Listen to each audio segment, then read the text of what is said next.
संपूर्ण ऋषि पंचमी व्रत कथा।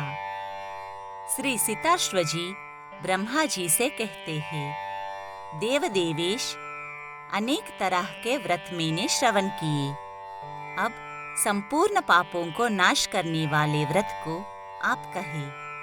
तब ब्रह्मा जी कहते हैं, हे राजन, सब व्रतों में अति उत्तम, पापों का नाश करने वाला ऋषि पंचमी नाम वाला व्रत विख्यात है। उसको कहता हूँ, सुनो। हे राजेंद्र, इस व्रत के करने मात्र से प्राणी नरक को नहीं देखता है। इस विषय में मैं एक पुरातन इतिहास कहता हूँ। विदर्भ देश में ब्राह्मणों में उत्तम उत्तंक नामक एक ब्राह्मण था। उसकी पतिव्रत परायण स्त्री सुशीला नाम से विख्यात थी। उस स्त्री के 2 संतान उत्पन्न हुई। उसमें से सुविभूषण नाम वाले पुत्र ने अंग उपांग सहित वेदों का अध्ययन किया। जो कन्या थी, उसका अपने सदृश श्रेष्ठ कुल में विप्रवर ने विवाह कर दिया। दैव योग से कन्या वैधव्य को प्राप्त हो गई। वह पिता के गृह में सती धर्म का पालन कर निवास करने लगी। उसके दुख से दुखी होकर पुत्र सुविभूषण को घर का मालिक बनाकर स्त्री और पुत्री के साथ वह द्विजोत्तम गंगा के तट पर जाकर निवास करने लगा और वह द्विजोत्तम छात्रों को वेद पढ़ाने लगा और विधवा पुत्री पिता की सेवा करने लगी। एक समय पिता की सेवा करते करते वह थक गई। रात्रि के समय शयन करने पर उसके शरीर में कृमियों का ढेर हो गया।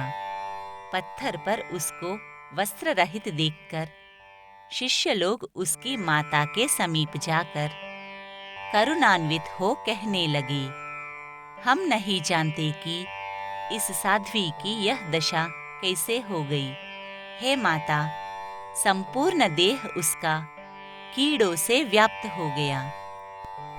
वज्रपात के सदृश शिष्यों के वाक्यों को सुनकर वह विकल होकर तुरंत अपनी सुता के समीप गई और उसको कीड़ों से दुखी देखकर दुखी होकर रुदन करने लगी। वह छाती की ताड़ना करती हुई मूर्छित होकर गिर पड़ी। जब चैतन्य हुई तब पुत्री को उठाकर मार्जन कर बाहुओं से पकड़कर उसके पिता के समीप ले गई। स्वामिन, किस पाप से इस साध्वी की ऐसी दशा हुई? रात्रि में सोने के बाद इसके शरीर में कृमि उत्पन्न हो गए। इस बात को श्रवण कर वह ऋषि ध्यानावस्थित हो उसके पूर्व जन्म में किए हुए कर्मों का निवेदन करने लगे। ऋषि ने कहा, यह लड़की पूर्व 7वें जन्म में ब्राह्मणी थी। यह रजस्वला धर्म को प्राप्त हो भांडादि का स्पर्श करती थी। उसी पाप से इसके देह में कृमि पड़ गई। रजस्वला पाप से युक्त स्त्री प्रथम दिन चांडाली, द्वितीय दिन ब्रह्म हत्या करने वाली, तृतीय दिन धोबिन कहलाती है और चतुर्थ दिन शुद्ध होती है। उस समय अपनी सहेलियों के संग में व्रत को देख श्रद्धा नहीं करती थी। व्रत के दर्शन मात्र के प्रभाव से निर्मल ब्राह्मण वंश में यह उत्पन्न हुई, किंतु व्रत के अपमान के कारण इसका शरीर कृमियों से व्याप्त हो गया। तुमसे इसके दुष्कर्म का कारण कहा। तब सुशीला कहने लगी, जिस व्रत के दर्शन मात्र से निर्मल ब्राह्मण वंश में आप ऐसे ब्रह्म तेजस्वी के यहाँ जन्म लिया, जिसकी अवज्ञा करने से शयन करती शरीर में कृमि उत्पन्न हो गए, हे नाथ, यह आश्चर्य है। इसलिए आप उस व्रत को कहिए। तब ऋषि बोले, हे सुशीले, व्रतों में उत्तम व्रत को तुम सुनो, जिसके करने मात्र से इस पाप से मुक्त हो सकती है और आध्यात्मिक, आधिदैविक एवं आधिभौतिक दुखों से दूर होकर स्त्री सौभाग्यशालिनी होती है और कल्याण की वृद्धि आदि सब प्रकार की संपत्तियां प्राप्त हो जाती है। जिस दिन भाद्रपद मास की शुक्ल पक्ष पंचमी हो, उस दिन नदी आदि में स्नान कर नियमवान हो, नित्य कर्मों को कर अग्निहोत्रशाला में जाकर ऋषियों को सविधि भक्तिपूर्वक पंचामृत से स्नान तथा चंदन, अगर, कपूर इत्यादि सुगंधित द्रव्यों से लेपन करे। नाना प्रकार के पुष्प, गंध, दीपक आदि से पूजन करे। उपवीत सहित सुंदर वस्त्र अर्पण करे और नैवेद्य, अच्छे अच्छे फल तथा अर्घ्य देवे। कश्यप, अत्रि, भरद्वाज, विश्वामित्र, गौतम, जमदग्नि और वशिष्ठ सप्त ऋषि कहे जाते हैं। मेरे इस अर्घ्य को ग्रहण कर मुझ पर सदा प्रसन्न होवे। हे सुशीले, इस आख्यान को श्रवण कर शाकाहार करे, ऋषियों के ध्यान में तत्पर हो, ब्रह्मचर्य से रहे। इस प्रकार उत्तम रीति से व्रत का आचरण करे। सब तीर्थों में जो फल प्राप्त होता और संपूर्ण दान आदि से जो पुण्य प्राप्त होता है, वह व्रत मात्र से प्राप्त हो जाता है। व्रत को करने वाली स्त्री सुखी, रूप लावण्य तथा पुत्र पौत्रादि से युक्त होती है। इस लोक में तथा परलोक में अक्षय गति को प्राप्त होती है और इस व्रत के प्रभाव से पूर्व जन्म का भी ज्ञान हो जाता है। इति ब्रह्मांड पुराणोक्त ऋषि पंचमी व्रत कथा समाप्त। भगवान श्री कृष्ण से युधिष्ठिर कहने लगे, हे देवदेवेश, मैंने बहुत से व्रत श्रवण किए। इस समय पाप को नाश करने वाले व्रत को आप कहे। तब श्री कृष्ण जी बोले, हे राजेंद्र, ऋषि पंचमी नामक व्रत को मैं कहूँगा, जिसके करने मात्र से सब पाप दूर हो जाएंगे। तब युधिष्ठिर ने कहा, वह पंचमी कैसी है और उसको ऋषि संज्ञा कैसे प्राप्त हुई? हे केशव, किस तरह स्त्रियों के पाप का नाश करती है, वह कहिए। अनेक प्रकार के पाप है। इस ऋषि पंचमी के व्रत करके स्त्रियां किस प्रकार मुक्त होती है? तब श्री कृष्ण जी बोले, रजस्वला होने पर जो स्त्री गृह कार्य में संलग्न हो, ज्ञानावस्था या अज्ञान अवस्था में जो बर्तनों का स्पर्श कर लेती है, वह महान पाप को प्राप्त हो सत्य ही नरक में जाती है। सुनिए, किस कारण से रजस्वला को गृह कार्य में निषेध है। ब्राह्मण, क्षत्रिय, वैश्य और शूद्र ये रजस्वला स्त्री को घर से दूर ही रखे। पूर्व समय में वृत्रासुर को मारने से इंद्र ब्रह्मा हत्या को प्राप्त हुए। उस हत्या से दुखी होकर इंद्र अपनी शुद्धि के लिए ब्रह्मा के समीप गए। देवताओं के साथ ब्रह्मा जी एक क्षण ध्यान कर प्रसन्न मन से इंद्र की शुद्धि कर दिए। हे युधिष्ठिर, उस समय ब्रह्मा जी ने ब्रह्म हत्या के 4 विभाग कर 4 स्थानों में उसका प्रक्षेपण किया। प्रथम भाग को अग्नि की प्रथम ज्वाला में, द्वितीय भाग को नदी के प्रथम जल में, तृतीय भाग को पर्वत में और चतुर्थ भाग को स्त्रियों के रज में गिरा दिए। हे पार्थ, ब्रह्मा की आज्ञा है कि चातुर्वर्ण्य को उचित है कि रजस्वला स्त्री को सदा दूर रखे। प्रथम दिन रजस्वला स्त्री चांडाली, द्वितीय दिन ब्रह्मघातिनी, तृतीय दिन धोबिन, चतुर्थ दिन पवित्र हो जाती है। ज्ञानावस्था में या अज्ञानावस्था में किए हुए स्पर्श से पाप होता है। उस पाप के लिए ऋषि पंचमी व्रत करे।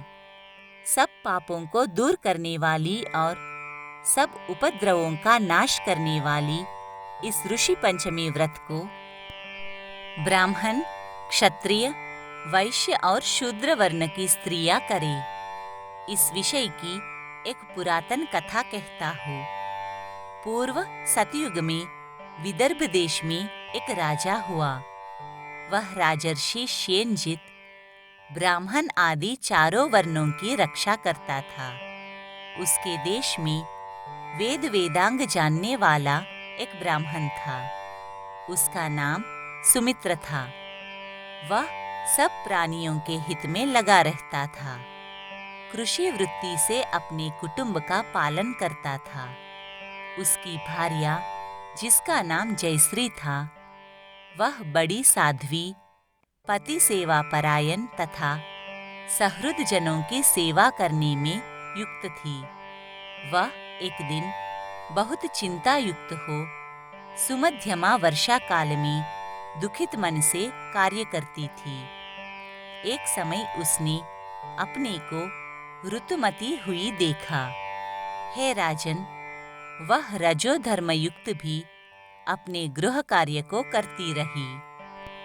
ऋतु धर्म को प्राप्त होकर भी उसने बर्तन आदि का स्पर्श किया तथा बहुत काल के बाद वह मृत्यु को प्राप्त हो गई। पति भी काल की गति से परलोक को प्राप्त हुआ।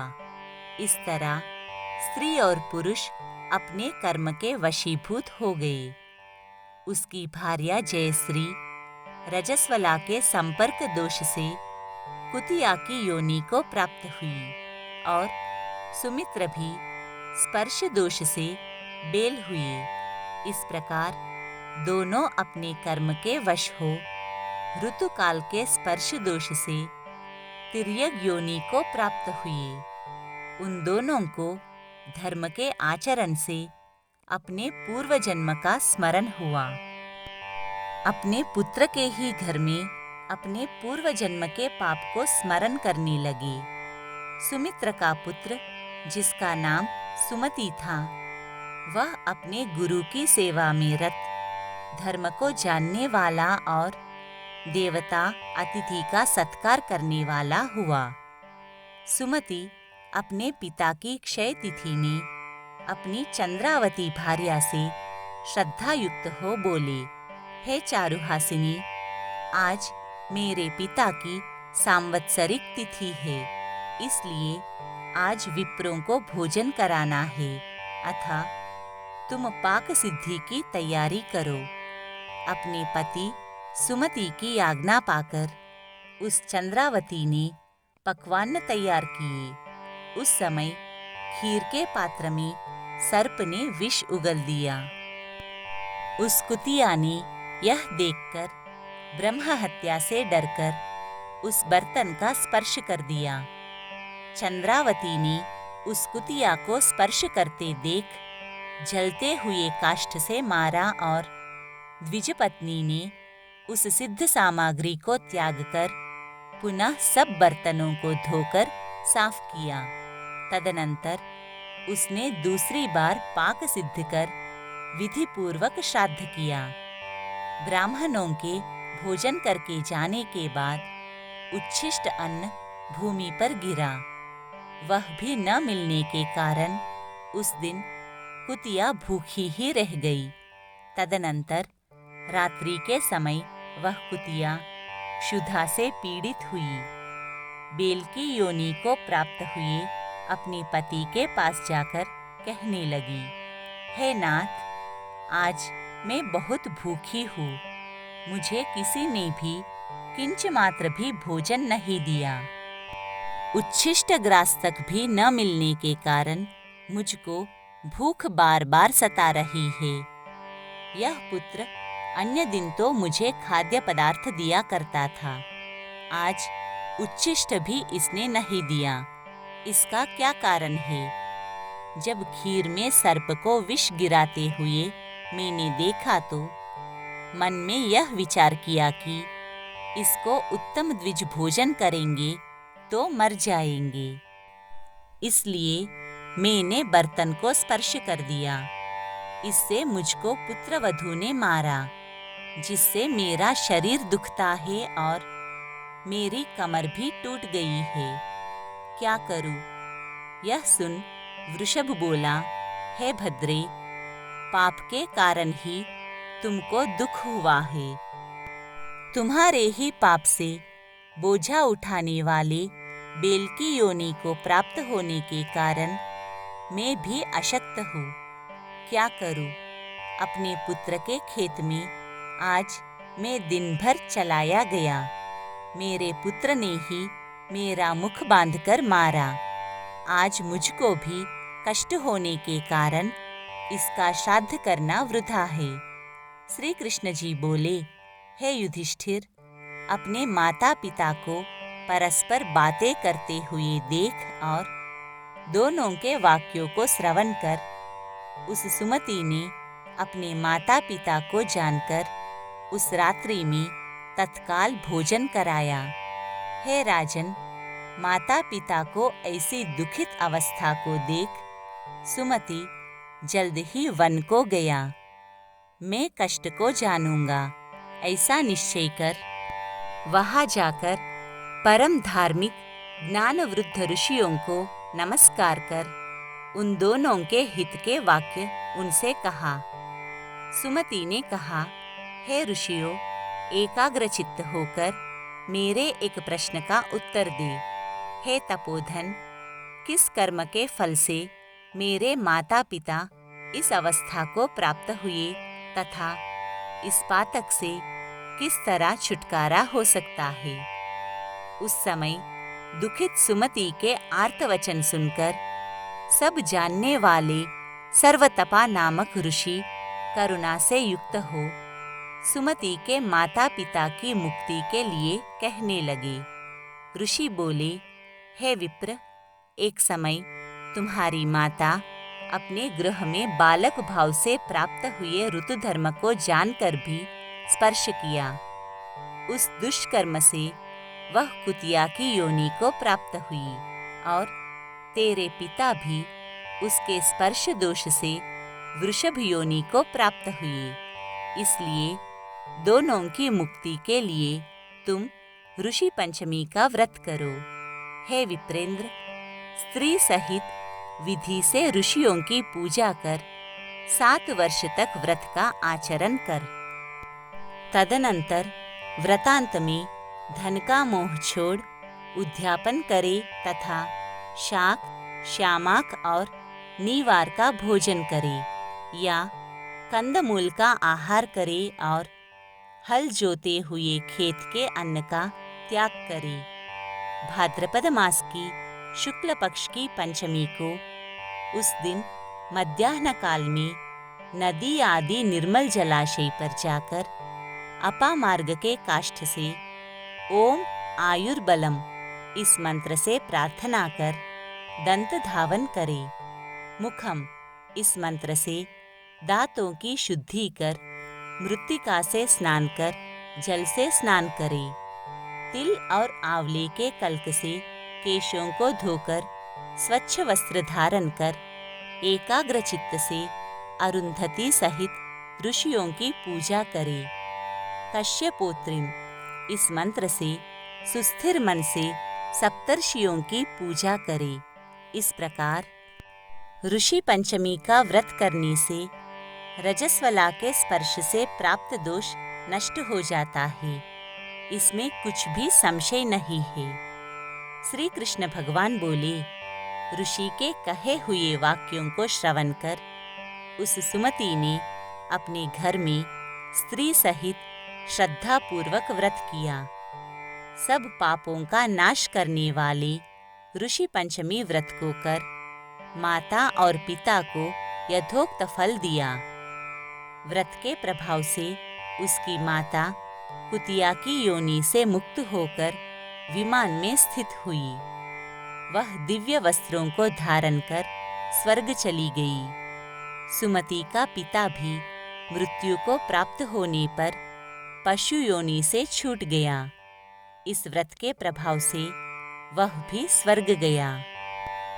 शरीर अथवा मन से किया गया जो कुछ पाप है, वह सब व्रत के प्रभाव से नष्ट हो जाता है। हे नृपोत्तम, इस व्रत को करने से जो पुण्य होता है, उसको तुम श्रवण करो। सब व्रतों का जो पुण्य है, सब तीर्थों में स्नान आदि से जो फल प्राप्त होता है, अनेक प्रकार के दान करने का जो फल प्राप्त होता है, वह सब इस व्रत के करने मात्र से प्राप्त होता है। जो स्त्री इस व्रत को करती है, वह सुख को भोगती है तथा रूप, लावण्य, पुत्र पौत्रादि से युक्त होती है। इस लोक में आनंद मानती है तथा परलोक में परमोत्तम गति मिलती है। हे राजन, सब व्रतों में उत्तम व्रत मैंने कहा।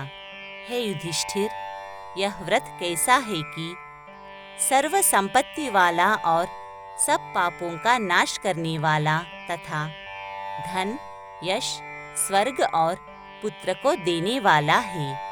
इसके पठन तथा श्रवण मात्र से सब पाप नष्ट हो जाते हैं। इस प्रकार भविष्य पुराण में वर्णित ऋषि पंचमी व्रत कथा समाप्त।